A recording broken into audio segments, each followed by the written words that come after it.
మన ప్రభు అయిన యేసుక్రీస్తు వారి శ్రేష్టమైన నామంలో మీ అందరికీ నా హృదయపూర్వకమైన వందనాలు, స్తోత్రం. అందరికీ వందనాలు.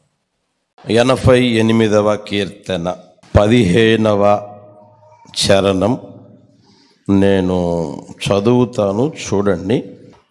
బాల్యము నుండి నేను బాధపడి చావునకు సిద్ధమైతిని, నీవు పెట్టు భయము చేత నేను కలవరపడుచున్నాను. యేసయ్యకు మహిమ కలుగును గాక. ఇది దావీదు రాసిన కీర్తన కాదు, కోరహు కుమారుల కీర్తన అని కీర్తన పైభాగంలో రాయబడి ఉండడం మనం గమనించగలుగుతాం. కోరహు వారి గ్రూపు ఒక 200 మంది దేవునికి విరోధంగా చేరితే వారిని భూమి నెరలు విడిచి మృంగడం జరిగింది. బైబిల్లో సంఖ్యాకాండంలో మాట ఉంటుంది, కోరహు కుమారులు చనిపోలేదు అని. కోరహు కుమారులు చనిపోలేదు అని వ్రాయబడి ఉంటుంది. చనిపోకుండా వారి సంతతి రోజులు గడవగా ఎలా మారారు అని అంటే, దేవుని మందిరంలో పరిచారకులుగా మారిపోయారు. పాటలు కూడా రాశారు, పాటలు కూడా పాడిన పరిస్థితులు కూడా ఉన్నాయి. వారు అనుభవపూర్వకంగా ఈ మాటలు తెలియజేశారు. అందరూ చదవండి. బాల్యము నుండి నేను బాధపడి, ఎప్పటి నుంచి అంట? బాధలు అనేవి ఎప్పటి నుంచి అనుభవించాడంట? బాల్యము నుండి. ఆ మాట గమనించండి. బాల్యము నుండి ఆయన బాధపడుతూనే ఉన్నాడు, వేదన పడుతూనే ఉన్నారు, శ్రమలకి గురయ్యారు, వేదనలకు గురైపోయారు. నడిపించబడతానే వారి వ్యక్తిగత జీవితం కొనసాగించుకున్నట్లుగా ఆయన గారు ఒప్పుకున్న ఆ మాటలు మనం గమనించగలుగుతూ ఉన్నాం. 129వ కీర్తన 2వ చరణం చూడండి. నా యవ్వన కాలము మొదలుకొని నాకు అధిక బాధలు కలుగజేయుచు వచ్చిరి. ఎన్ని బాధలు? ఎప్పటి నుంచి? దావీదు మహారాజు కూడా తన వ్యక్తిగత జీవితంలో ఉన్న అనుభవాన్ని తెలియజేస్తూ ఉన్నారు. నా యవ్వన కాలము మొదలుకొని నాకు అధిక బాధలు కలిగాయి. ఆ బాధల మధ్యలో, వేదనల మధ్యలోనే నా జీవితాన్ని నేను నడిపించుకుంటూ వచ్చాను అంటారు. 71వ కీర్తన 5వ చరణం చూడండి. 71వ కీర్తన 5వ చరణం. నా ప్రభువా యెహోవా, నా నిరీక్షణాస్పదము నీవే, బాల్యము నుండి నా ఆశ్రయము నీవే. ఆ మాట గమనించండి. చిన్నప్పటి నుండి ఆయనకి బాధలు వచ్చాయి, వేదనలు వచ్చాయి, సహింపలేనివి ఉన్నాయి, సహింపగలిగినవి ఉన్నాయి, చెప్పుకునేవి ఉన్నాయి, చెప్పుకోలేనివి ఉన్నాయి.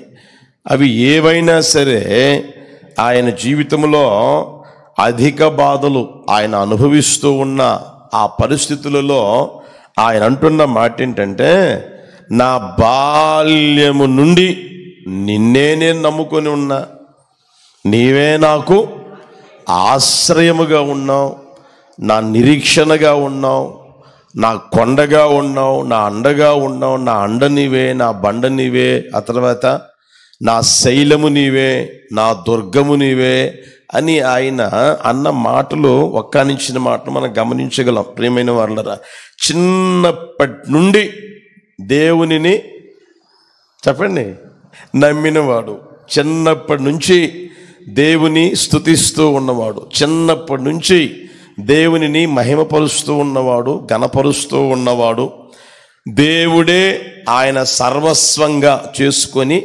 నడిపించబడతా ఉన్నాడు. ఆయన ఒక పాట కూడా రాశాడు, యెహోవా నా కాపరి అంటే దేవునిని ఆయనకి కాపరిగా ఉంచుకొని నడిపించబడిన సందర్భాలు కూడా మనం బైబిల్లో గమనించగలం. చిన్నప్పటి నుంచి దేవుణ్ణే నమ్మిన, దేవునినే విశ్వసించిన, దేవునినే ఆరాధిస్తూ ఉన్నా, దేవునినే గణపరుస్తూ ఉన్నా, దేవునితోనే ఆయన సహవాసం చేస్తూ ఉన్నా కూడా ఆయన జీవితంలో కూడా ఏం సంభవించాయి చెప్పరేవండి? ఏ బాధలు? నెలకొకటే, సంవత్సరానికి ఒకటే, లేకపోతే 3 సంవత్సరాలకి ఒకటే? అధిక బాధలు కలుగుతూ ఉన్నాయండి. చిన్నప్పటి నుంచి దేవుని స్తుతిస్తూనే ఉన్నాడు. చిన్నప్పటి నుంచి దేవుని ఎరిగినవాడే, దేవునిని నమ్మినవాడే నా నిరీక్షణాస్పదము అంటున్నాడు ఆయన. అయినా ఆయన జీవితంలో కూడా ఏమున్నాయి? బాధలు అనేవి లేకుండా పోలేదు, వేదనలు అనేవి లేకుండా పోలేదు. కుమిలిపోవుట, కన్నీరు విడుచుట, ఏమండి కన్నీళ్ళే అన్నపానాలుగా మారుట అనేవి లేకపోలేదు అనే సత్యం గుర్తెరుగుదుముగాక. ఇంకొక మాట చూడండి, 71 అక్కడే 17 గమనించండి. దేవా, బాల్యము నుండి నీవు నాకు బోధించుచు వచ్చితివి, ఇంతవరకు నీ ఆశ్చర్య కార్యములు నేను గమనించండి. ఓ ప్రక్క బాధలు ఉన్నాయి, ఓ ప్రక్క వేదనలు ఉన్నాయి, ఓ ప్రక్క శ్రమల మధ్యలో, ఓ ప్రక్క నిందల మధ్యలో, ఓ ప్రక్క అవమానాల మధ్యలో కొట్టుమిట్టాడుతూ ఉన్నప్పుడే, అధికమైన బాధలు ఆయన అనుభవిస్తూ ఉన్నప్పుడే దేవుడు ఏం చేశాడు తెలిసిన? బాల్యము నుండి బోధిస్తా వచ్చాడంట. దావీదో, నేను నీకున్నాను కదరా, నేనున్నాను కదా. ఆ శ్రమలు ఎంతసేపు ఉంటాయి, ఆ బాధలు ఎంతసేపు ఉంటాయి, ఆ వేదనలు ఎంతసేపు ఉంటాయి, ఆ కుమిలిపోవటం ఎంతసేపు ఉంటుంది, కన్నీరు అన్నపానులుగా చేసుకున్న పరిస్థితులు ఎంతకాలం ఉంటాయి?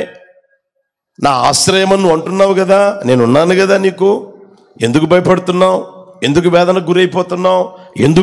ఎందుకు అని ఏమండి ఆ ప్రభువు ప్రక్కన ఆదరిస్తూ ఉన్నాడు, ఓదారుస్తూ ఉన్నాడు, హెచ్చరిస్తూ ఉన్నాడు, గద్దిస్తూ ఉన్నాడు. నడవలసిన మార్గం కూడా ఆయనకే తెలియజేస్తూనే ఉన్నాడు దేవుని ద్వారా. బాగా గమనించండి, ఆయన బోధింపబడుతూ ఉన్నాడు. అంత మాత్రమే కాదు, ఆయన ఏ విషయాలైతే బోధింపబడుతూ ఉన్నాడో ఆ విషయాలు ఇతరులకు కూడా ఏం చేశాడంట? తెలుపుతూనే వస్తా ఉన్నాడు. నా దేవుడు అంటే ఏమనుకున్నావు? ఏమండి, నా దేవుడు అంటే ఏమనుకున్నావు? నా నిరీక్షణాస్పదమైన ఆయన, నా కాపరి, ఆయన నా శైలం, ఆయన నా కోట, ఆయన నా కొండ, ఆయన నా అండ అని ఒక్కొక్కటి ఏమండి అందరికీ చెప్పుకుంటానే వస్తా ఉన్నాడు. బాగా గమనించండి ప్రియమైన వాళ్ళరా, ఈ రోజును కూడా చూడండి, కొంతమంది అనే మాటలు ఏంటంటే, పుట్టినప్పటి నుంచి బాధలేనన్నా నాకు, ఈ భూమి మీద పుట్టినప్పటి నుంచి చూస్తున్నానన్నా, ఇంట్లో బాధలు తప్పలేదు, వీధిలో బాధలు తప్పలేదు, స్కూల్లో బాధలు తప్పలేదు, తర్వాత పనికి పోతే అక్కడ బాధలు తప్పలేదు, ఉద్యోగం చేస్తుంటే ఉద్యోగం చేసే దగ్గర బాధలు తప్పలేదు. పుట్టినప్పటి నుంచి చూస్తున్నానన్నా. ఏంటో నా జీవితం అర్థం కావట్లేదన్న. బాధలు వేదనలు కుమిలిపోవడం అని కొంతమంది అంటానే ఉంటారు ప్రియమైన వాళ్ళ. ఇంకొంతమందిని గమనించండి అన్న, పెళ్ళైనప్పటి నుంచి చూస్తా ఉన్నానన్న. అప్పటి నుంచి ఏమున్నాయి? మగాళ్ళలో ఉన్నారు ఆ మాట అనేవాళ్ళు, ఆడవాళ్ళలో ఉన్నారు, తల్లులు ఉన్నారు, తండ్రులు ఉన్నారు, సహోదరులు ఉన్నారు, సహోదరులు ఉన్నారు. పెళ్ళైనప్పటి నుంచి చూస్తున్నానన్నా. అదేంటో అర్థం కావట్లేదన్నా. బాధల మీద బాధలన్నా, వేదనల మీద వేదనలన్నా అని అనేవారు ఉన్నారు. సంతోషమే లేదన్నా, ఆనందమే నాకు లేదన్నా. మంచి రోజులు నేను చూస్తానని కూడా నేను అనుకోలేకపోతున్నానన్నా. మంచి రోజులు నాకు వస్తాయి, నేను చూస్తాను అన్న ఆ విశ్వాసమైన, ఆ నమ్మకమైన, ఆ నిరీక్షణైనా నాకు కలగడం లేదన్నా. ఎందుకంటే పుట్టినప్పటి నుంచి, పెళ్ళైనప్పటి నుంచి, నాకు ఊహ వచ్చినప్పటి నుంచి అనేవాళ్ళు ఉన్నారు. ఏంటో నా జీవితం, బతకాలి కాబట్టి బతుకుతా ఉన్నా, తినాలి కాబట్టి తింటా ఉన్నా, పని చేసుకోవాలి కాబట్టి చేసుకుంటా ఉన్నా అనేవారు కూడా లేకపోలేదు ప్రియమైన వాళ్ళారా. అన్ని బాధలే, వేదనలు, అన్ని పోరాటాలే. ఏమండి అక్క ఏమిటో ఈ బాధలు, ఈ వేదనలు అనేవారు లేరా? ఒకసారి ఆలోచన చేయండి. ఈ గుంపుకు చెందిన వారు లేరా? ఈ విధంగా బాధపడేవారు ఎంతమంది లేరు ప్రియమైన వారులారా? దావీదుని మీరు చూడండి, కావాలంటే దావీదును చూస్తే బాధల మధ్యలో ఉన్నాడు అనిపిస్తుందా? వేదన మధ్యలో ఉన్నాడు అనిపిస్తుందా? అందరూ పైకి చూస్తూ ఉంటారు కదండి, లోపల ఎవరు చూడరు కాబట్టి పైకి చూస్తూ ఉంటారు కదండి. ఈ పైన దావీదును చూస్తే దావీదుకి ఏమండి సింహాన్ని జయించాడండి. దావీదుకి ఏమండి ఎలుగుబండిని కూడా జయించాడు. దావీదుకి ఏమండి మొన్ననే దేశమంతా భయపడుతూ ఉంటే గొల్యాదు మీదికి ఒక్కడే వెళ్ళి వాడి కత్తి తీసుకొని వాడిని తల తెగ నరికి తీసుకొని వస్తూ ఉన్నారండి. దావీదుని గురించి ఏదైనా మన పాటలు కూడా పాడింది. సౌలు వేల కొలదన్నారు దావీదును, అసలు పాట పాడారండి ఆయన గురించి. ఆయనకేం బాధలండి, ఆయనకేం దిగులండి, ఆయనకేం చింత అండి, ఆయనకేంటండి, ఆయనకేమైందండి అని ఏమండి పైన అందరూ అలాంటి మాటలు మాట్లాడుతూ ఉన్నా యేసన్న గారి దగ్గరికి వచ్చి చిన్న పిల్ల చెప్పిందంట. ఏమని? ఎవరికి ఉండాల్సిన బాధలో వాళ్ళకుంటాయి. పెద్ద చెట్టుకి పెద్ద గాలి, చిన్న చెట్టుకి చిన్న గాలి. ఏ చెట్టుకి ఆ గాలి, ఎవరి బాధలు వాళ్ళకి ఉండనే ఉంటాయి అని ఆమె చెప్తా ఉంది. ఇంకా మీరు గమనిస్తే ప్రియమైన వాళ్ళరా, ఆయన బయటికి బాగానే కనిపిస్తూ ఉన్నా లోపల కుమిలిపోతూ ఉన్న పరిస్థితులు, లోపల బాధకు లోనైన పరిస్థితులు, లోపల కన్నీరు విడుచుకుంటున్న ఆ పరిస్థితుల్లో గుండా ఆయన నడిపించబడ్డం మనం గమనించగలుగుతా ఉన్నాం ప్రియమైన వాళ్ళరా. ఇంకా మీరు చూడండి, కొంతమంది అంటూ ఉంటారు, అన్న ఉదయం నుంచి సాయంత్రం దాకా పాడి అలసిపోతున్నామన్నా. ఏమీ జరగల. దేవుని స్తుతించి అలసిపోతున్నామన్నా. ఇంటి దగ్గర కూడా చేతులు ఎత్తి ఆరాధించి ప్రభుని ఆరాధించి కూడా అలసిపోతా ఉన్నామన్నా. పాడినా లేదు, చెప్పండి, స్తుతించినా లేదు, ఆ తర్వాత ప్రార్థన చేసినా చెప్పండి కార్యము జరగడంలా. ఏం ప్రయోజనం? పాడి స్తుతించి మందిరానికి వచ్చి ఉదయాన్నే 5 గంటలకు లేచి రెడీ అయ్యి బస్సు పట్టుకుని ఏమండి ఆ తర్వాత ఎంత దూరం ఛార్జీలు పెట్టుకుని మందిరానికి వస్తే నాకేం అర్థం కావట్లేదన్నా, ప్రయోజనం ఏం కనిపించడం లేదన్నా అనేవారు ఎంతమంది లేరు? ఒకసారి గమనించండి ప్రియమైన వాళ్ళరా. ఆయన అంటాడు, ఇప్పుడు చదవండి, బాల్యము నుండి నేను బాధపడతానే ఉన్నా. ఆ బాధపడుతూ ఉన్న పరిస్థితుల్లో, ఆ వేదన పడుతున్న పరిస్థితుల్లో నేను ఎలా మారిపోయింది తెలిసిన? చావుకు సిద్ధమైపోయా. ఏ రోజైనా చచ్చేదే, ఈ రోజో రేపో లేకపోతే 4 రోజుల తర్వాతనో సిద్ధమైపోయాడంటే ఆయన. బాధపడి చిన్నప్పటి నుంచి బాల్యం నుండి బాధపడి చావుకు సిద్ధమైపోయాడంటే ప్రియమైన వాళ్ళారా. అలాంటి పరిస్థితుల్లో ఆయన గారి జీవితం నడిపించబడ్డం మనం గమనించగలుగుతా ఉన్నాం. ఈ రోజున ఒకవేళ ఇలాంటి పరిస్థితుల్లో ఉంటూ ఏం ప్రయోజనం? పాడమంటే పాడుతున్నాం, చప్పట్లు కొట్టమంటే కొడతా ఉన్నాం, చేతులు ఎత్తమంటే ఎత్తుతున్నాం, స్తోత్రం చెప్పమంటే స్తోత్రం చెప్తా ఉన్నాం, చేతులు ఊహమంటే కూడా చెప్పండి బాగానే ఊపుతా ఉన్నాం. ఏం ప్రయోజనం? ఇంకా ఈ మాటలకు మించి మాట్లాడే సహోదరులు, సహోదరీలు, యవ్వనస్తులు, తల్లులు, తండ్రులు లేరా? లేకపోలేదు ప్రియమైన వాళ్ళారా. దిగమింగుకుంటూ నడిపించబడే వాళ్ళు కూడా ఎంతో మంది ఉన్నారు ప్రియమైన వాళ్ళారా. చేసినా ప్రయోజనం లేదు, చేయకపోయినా ప్రయోజనం లేదు అనేవాళ్ళు ఉన్నారు. ప్రార్థన చేసినా ప్రయోజనం లేదు, చేయకపోయినా ప్రయోజనం లేదు, పాట పాడినా ప్రయోజనం లేదు, చెప్పండి, పాడకపోయినా ప్రయోజనము లేదు. ఏముంది? ఆ పరిస్థితులు అలాగే ఉన్నాయి, కానీ మార్పు ఏమైనా కనపడుతుందా? నా జీవితంలో ఏమైనా ఒక మార్పు చూడాలనుకుంటుంటే చూడగలుగుతున్నానా? నా జీవితంలో ఏమండి ఇదిగో ఈ పరిస్థితి మారిపోతుంది అని అనుకుంటున్నా, మారిపోతుందా? ఇంకా ఎంతకాలం కనిపెట్టుకోవాలి, ఇంకా ఎంతకాలం చూడాలి, ఇంకా ఎంతకాలం అని ఏమండి జీవితం మీద వ్యాసారి విసిగిపోతూ ఉన్న వారు ఎంతో మంది లేకపోలేదు. బైబిల్లో ఒక మాట ఉంది ప్రియమైన వారలారా, యోబు పుస్తకం 14వ అధ్యాయం 1వ వచనంలో మీరు చూడగలిగితే, స్త్రీ కనిన నరుడు కొద్ది దినముల వాడై ఏంటంట? ఏ బాధలు? గట్టిగా చెప్పొచ్చుగా. స్త్రీ కనిన నరుడు అంటే ఎవరు? నీవు నేను.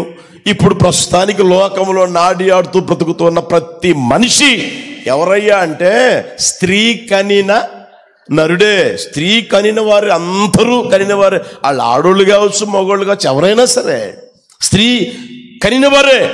రాయబడిన మాట గమనించండి, స్త్రీ కనిన నరుడు కొద్ది దినముల వాడై. అది 5, 10, 15, 20, 25, 40, 50, 60, 70 అది మన చేతుల్లో లేదు. అర్థమవుతుందా? స్త్రీ కనిన నరుడు కొద్ది దినముల వాడై మిక్కిలి బాధపడతాడంట. బైబిల్ చదువుతూ ఉన్నా, ఇలాంటి మాటలు వింటూ ఉన్నా, ఏమండి దేవుని వాక్యంలో రాయబడి ఉంది కదా, అవి నాకు నియమించబడినవి కదా, ఆ మార్గములో గుండా నేను వెళ్ళాలి కదా, వెళుతూ ఉన్న పరిస్థితుల్లో నా దేవుడు నాకు ఉన్నాడు కదా అన్న ఆ మాట అనుకొని నడిపించబడే వాళ్ళు ఎంతమంది ఉన్నారు? ఇంకా చూడండి, నా కర్మ, నా తలరాత అని ఎప్పుడు కర్మకాండను గురించి, ఎప్పుడు తలరాతను గురించి ఏమండి మాట్లాడుకునే వాళ్ళే, చెప్పుకునే వాళ్ళే. కానీ ఏమండి నా దేవుడు నాకు ఉన్నాడు అన్నవాళ్ళు ఎంతమంది ఉన్నారు? ఆ మాట చూడండి ఎంత బాగుందో. చూపిస్తాను చూడండి, 129:2 చూడండి. నా యవ్వన కాలము మొదలుకొని నాకు అధిక బాధలు కలుగు చేయుచు వచ్చిరి. ఆ మాట చదువుకోవచ్చు కదా. అయినను వారు నన్ను జయింపలేకపోయిరి. అవి నన్ను ఆ బాధ, వేదన, సమస్య, లేకపోతే దిగుల, కన్నీరా, కలవరమా, లేకపోతే భయపడుతున్న పరిస్థితులా, అవి నన్ను జయించలేకపోయెను. నా దేవుడు నా పక్షంగా ఉండి నాకు జయమిస్తారు అని నమ్మి నడిపించబడవచ్చు కదా. ఆలోచన చేయని ప్రియమైన వారలారా, ఈ వాక్యం ఒక్కొక్కరి జీవితంలో ఫలింప చేయును గాక.